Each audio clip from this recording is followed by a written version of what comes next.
industry's leading portable electric all-terrain vehicle, engineered from the ground up for off-road travel, has the ability to carry a rider almost anywhere. Quiet Cat. Hunt like a cat.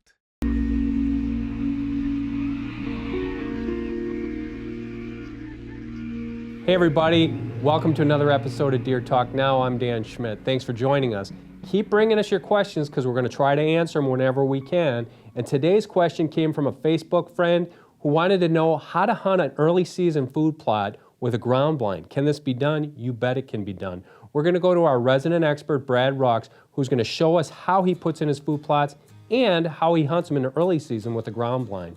And then Brad's going to give us some great tips on the new Wild Game Crush cameras. They're flash free. You got to check these out. Very cool little cameras. Let's send it over to Brad.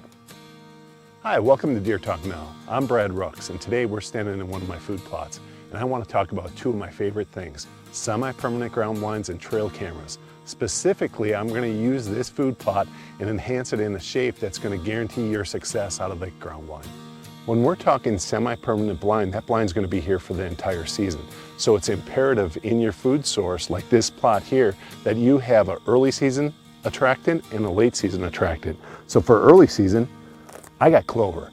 So they've been in here, the deer have been in here all summer long. They're going to continue in here when the clover dies from the frost. They're going to continue to eat the brassicas that in here. I have purple top turnips.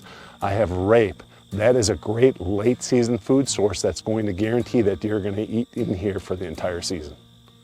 When we're talking early season success utilizing semi-permanent blinds, it's imperative that you get close to the bedding area. Deer are lazy that time of year. They're going to get up at that last light. They're going to hit that closest food source. That's this plot. Okay, my bedding area is right over my shoulder here, about 150 yards away. I know that's where the deer like to bed. They're going to get up off their feet, probably right at sunset, make their way to this plot. Now they can come out anywhere in this plot. It's long, it's 150 yards long.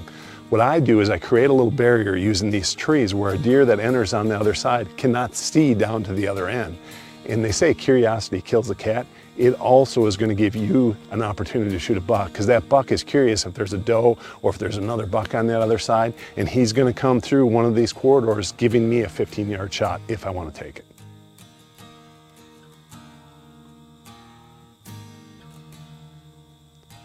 Now, during the early season, I normally point my cameras out the other way because I know around this time the acorns are starting to drop. All the deer are going to be on the neighbor's oak ridge. They're still going to come back to my bedding area every morning, every night. So I face the camera that way to catch them. Now, let's move on to the season. I know this thing's here right now and it stays here, and I already got licking branches in it. I put up a mock scrape. I give them a mock licking branch. I give them a post if they want to rub it. Normally they don't want to rub on it, but they love the cedar branches to work on the licking branch, and they love to scrape underneath it. What I did here is put a 4x4 in, sunk it into the ground. It's 8 foot long. It's probably sticking out maybe 4.5 feet, 5 feet. And I drill some holes in it. And basically these holes are good every year. I just cut off new branches and stick them in there. That way I don't have to worry about sinking a new pole in or a new tree every single year. I know Steve Bartella will tell you that's what he does, and he does it. This method works just as good, and it's a lot less effort. The thing about putting one of these in and it's so close to the blind, you're like, why in the heck would you do that? Well, here's why I'm going to do it, because no matter which end of the plot the deer come into, a buck in October, especially late October, is going to gravitate towards this thing. It's like a magnet. They're going to come on both sides.